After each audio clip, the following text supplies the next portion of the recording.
Hello दोस्तों, आप लोगों को स्वागत है हमारे यूट्यूब चैनल हाई शिक्षा में। तो आज हम पढ़ाने वाले हैं वास्तविक संख्या। जो अगले साल एग्ज़ाम देने वाले क्लास 10th वालों, ये वीडियो आप लोग ज़रूर देखिएगा। हम पढ़ाने वाले हैं क्या, वास्तविक संख्या। तो वास्तविक संख्या पहले हम जान लेते हैं कि किसको कहते हैं, परिभाषा से जानते हैं।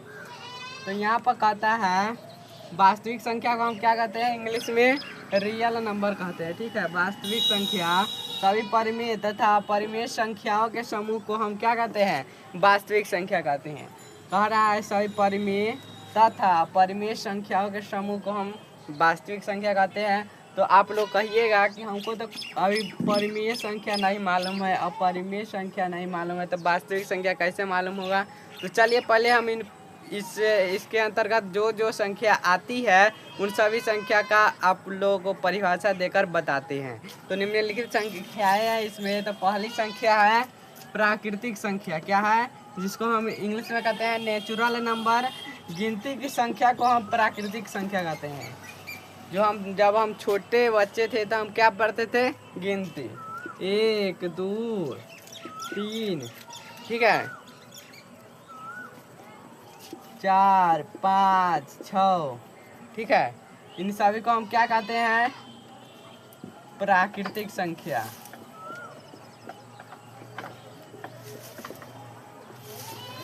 एक से लेके अनंत तक, ठीक है, एक से लेके अनंत तक की संख्या को हम क्या कहते हैं, प्राकृतिक संख्या। या गिनती की संख्या को हम कहते हैं प्राकृतिक संख्या या नेचुरल नंबर।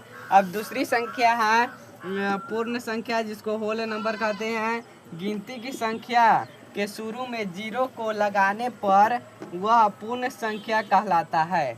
यानी कि जैसे कि ये हो गया 1 2 3 अनंत तक चल गया, ठीक है। और इसके शुरू में जब हम 0 को ऐड करते हैं, यानी कि 0 को शुरू में लगाते हैं, तो ये कौन सी संख्या हो जाती है, पूर्ण संख्या, यानी कि होल नंबर। अब चलिए नेक्स्ट है तीसरा में कहता है पूर्णांक। तीसरा क्या है, पूर्णांक संख्या, यानी कि इनको इंग्लिश में कहते हैं, इसका परिभाषा होगा पूर्ण संख्या तथा ऋण प्राकृतिक संख्या को ऋण प्राकृतिक संख्या को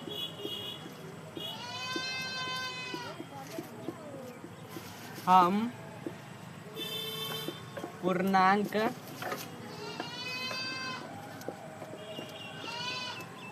कहते हैं। यानी कि पूर्णांक इंटेजर्स, पूर्णांक यानी कि इंटेजर्स, पूर्ण संख्या तथा ऋण प्राकृतिक संख्या को हम पूर्णांक संख्या कहते हैं। ठीक है, तो समझने का प्रयास करिएगा। पूर्ण संख्या जो है प्राकृतिक संख्या के शुरू में 0 लग जाता है तो उसे पूर्ण संख्या कहते हैं। यानी कि 0 1 2 3 4 और अनंत तक चला जाएगा, ठीक है, अनंत तक चला जाएगा। अब कहता है ऋण प्राकृतिक संख्या। ऋण प्राकृतिक संख्या किससे शुरू होते हैं, 1 2 3, ठीक है। तो 1 2 3 ऋण कर रहा है, यानी कि माइनस में, तो माइनस लगा देंगे तो माइनस में 1, माइनस में 2 और माइनस में 3, और इधर चल जाएगा माइनस में अनंत तक, और इधर चल जाएगा प्लस में अनंत तक। तो पूर्ण संख्या तथा ऋण प्राकृतिक संख्या को हम पूर्णांक या इंटेजर्स नंबर कहते हैं, ठीक है। अब कहता है सम संख्या। सम संख्या को कहते हैं इवन नंबर। सम संख्या को हम क्या कहते हैं, इवन नंबर। यहाँ कह रहा है इवन नंबर, सम संख्या उसे कहते हैं जो 2 से पूरा पूरा कट जाए। तो 2 से पूरा पूरा कौन कट जाएगा, तो कट जाएगा 2 के पारा में जितना भी आए वो 2 से क्या हो जाएगा, कट जाएगा। 2 4 6 8 10 12, ठीक है, ये अनंत तक चला जाएगा। कहाँ तक चला जाएगा, अनंत तक।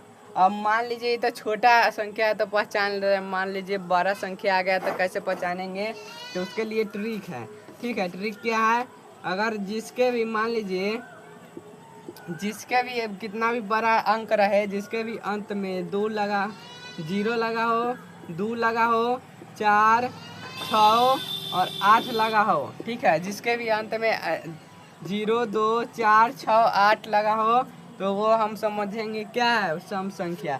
देखिए एक एग्जाम्पल देते हैं, जैसे कि हो गया 524, ठीक है। तो ये कौन संख्या है, तो ये है सम संख्या जो 2 से कट जा रहा है। तो सम संख्या यानी कि 4 आ रहा है अंत में, तो 4 है यहाँ पर, तो ये हो गया सम संख्या। और एक और एग्जाम्पल है 222, यानी कि लास्ट में 2 आ रहा है, तो यहाँ भी दो है, 220, यानी कि लास्ट में 0 है, ठीक है। तो हम समझेंगे क्या, सम संख्या। अब विषम संख्या किसे कहते हैं, जो 2 से बिल्कुल ना कटे, ठीक है, जो 2 से बिल्कुल ना कटे उसे क्या कहते हैं, विषम संख्या। 2 से पूरा विषम संख्या उसे कहते हैं जो 2 से पूरा ना कटे, उसे हम विषम संख्या कहते हैं। तो उदाहरण के लिए हम ले सकते हैं 1 3 5 7 9 11 13 अनंत तक, ठीक है। कहाँ तक, अनंत तक। अब देखिए, अब इसको भी हम मान लीजिए कोई बड़ा संख्या रहेगा, हम कैसे पहचानेंगे कि विषम संख्या है, सम संख्या है। तो देखिए जिसके अंत में 1 लगा रहेगा, 3 रहेगा, 5 रहेगा, 7 रहेगा और 9 रहेगा, ठीक है।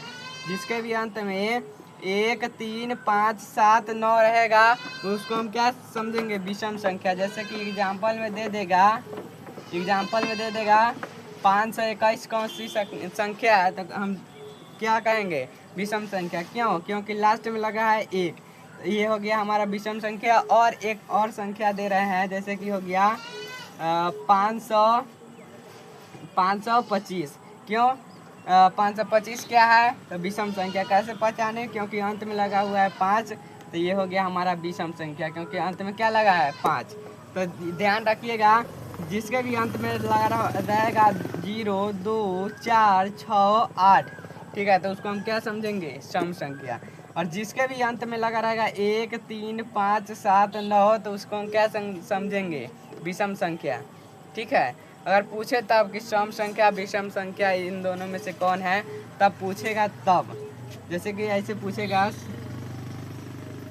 सम संख्या कौन है, सम संख्या कौन है, तो 2 ऑप्शन दे देगा, 222, और एक ऑप्शन दे देगा 225। तो देखिए लास्ट में 2 लगा है, तो ये हो जाएगा हमारा सम संख्या। इस प्रकार से आएगा, ठीक है। ऐसे 10th में नहीं पूछता है, बच्चा क्लास में ये सब पूछता है, लेकिन आप लोगों को बता दे रहे हैं, कहीं भूल गए होंगे।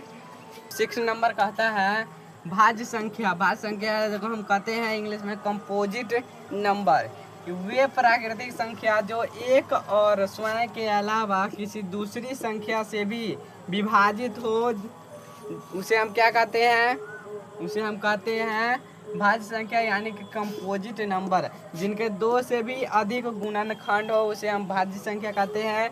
तो मान लीजिए कोई भी प्राकृतिक संख्या उठा लीजिए, ठीक है, कोई भी प्राकृतिक संख्या मान लीजिए हम उठा लेते हैं 4, ठीक है।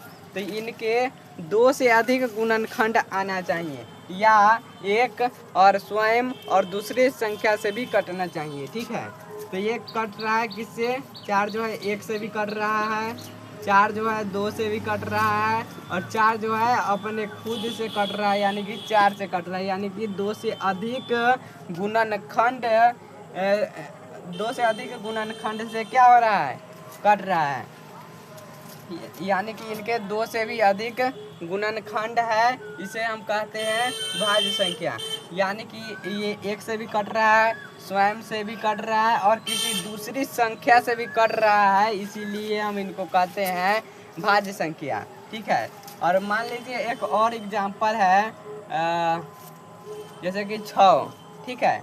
तो ये 1 से भी कट रहा है, 2 से भी कट रहा है, 3 से भी कट रहा है, और किससे, खुद से, यानी कि 6 से भी कट रहा है, ठीक है।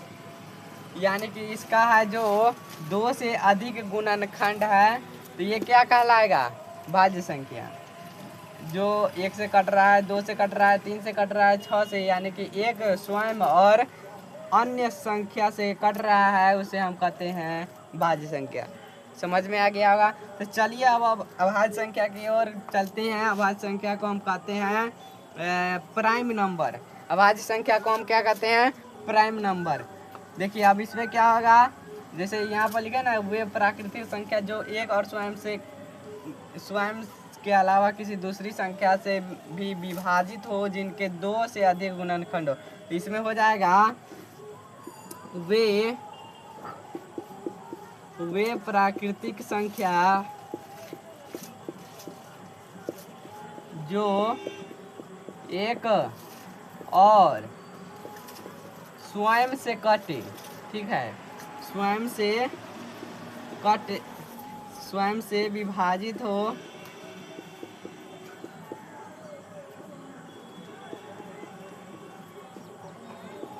उसे हम क्या कहते हैं? अभाज्य संख्या।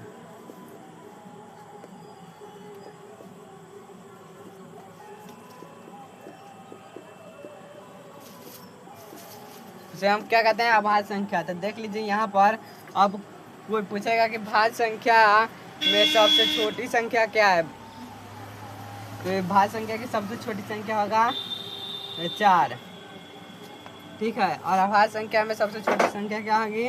2। क्यों? क्योंकि 3 जो है केवल 1 और 3 से कट रहा है, ठीक है।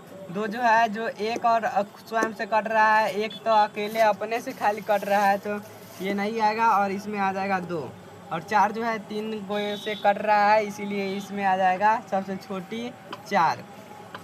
अब देखिए, वे प्राकृतिक संख्या जो एक और स्वयं से विभाजित हो, उसे हम अभाज्य संख्या कहते हैं। यानी कि जैसे कि हम उदाहरण लेते हैं, एग्जाम्पल 2 जो कट रहा है 1 से और स्वयं से, यानी कि 2 से कट रहा है, तो ये क्या है? अभाज्य संख्या। जैसे कि 3 1 से कट रहा है और स्वयं से कट रहा है, तो ये क्या है? अभाज्य संख्या है। अब 4 कहिएगा तो 4 तो नहीं होगा, 4 जो है 1 2 और 4 से भी कट रहा है, ठीक है, यानी कि 2 से ज़्यादा हो जा रहा है, तो ये भाज्य में चला जाएगा। और हो गया जैसे 5, तो 5 हो गया 1 से कट रहा है और फिर अपने स्वयं से कट रहा है। देखिएगा, जो प्राकृतिक संख्या में कोई भी संख्या को 1 और स्वयं से विभाजित हो, उसे हम क्या कहते हैं? अभाज्य संख्या कहते हैं। और इसकी जो है सबसे छोटी अभाज्य संख्या होती है 2 और सबसे छोटी भाज्य संख्या होती है 4।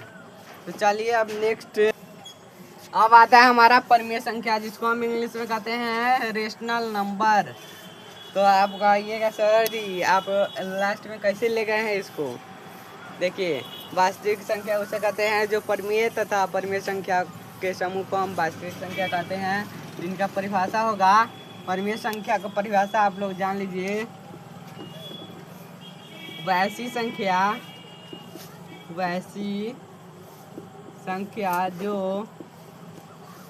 संख्या जिसे हम p/q के रूप में लिख सकते हैं, उसे हम परिमेय संख्या कहते हैं। क्या कहते हैं? परिमेय संख्या कहते हैं, ठीक है। परिमेय संख्या कहते हैं, जैसे कि 1 2 3 4 0 भी हो सकता है। और यहाँ पर एक कंडीशन है कि q नॉट इक्वल टू 0, यानी कि q का जो यहाँ पर q है उनका मान 0 नहीं रहना चाहिए। और उदाहरण के लिए हो जाएगा, उदाहरण के लिए हो जाएगा 0 1 2 3 4 अनंत तक, ठीक है। और p/q है जो पूर्णांक है। क्या है? पूर्णांक है, लेकिन q के जगह पर क्या नहीं होगा? 0 नहीं होगा। अब चलिए अब अपरिमेय संख्या की ओर बढ़ते हैं। परिमेय संख्या तो आप लोग समझ गए होंगे। अपरिमेय संख्या को हम कहते हैं इरेशनल नंबर। तो इसका परिभाषा होगा वैसी संख्या जिसे हम PYQ के रूप में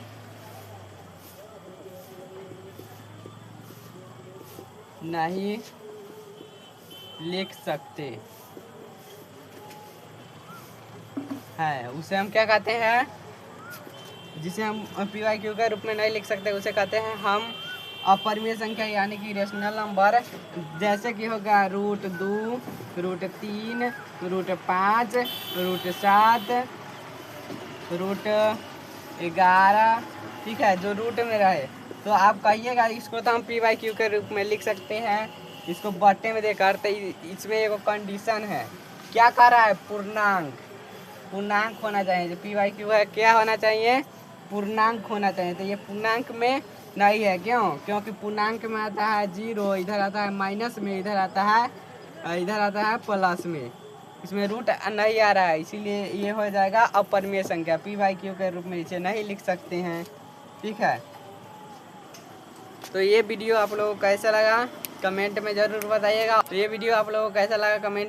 बताइएगा। तो नेक्स्ट वीडियो में आप सभी के लिए वास्तविक संख्या के क्वेश्चन आप लोगों को बताएंगे। तो मिलते हैं नेक्स्ट वीडियो में, तब तक के लिए धन्यवाद। जय हिंद, जय भारत।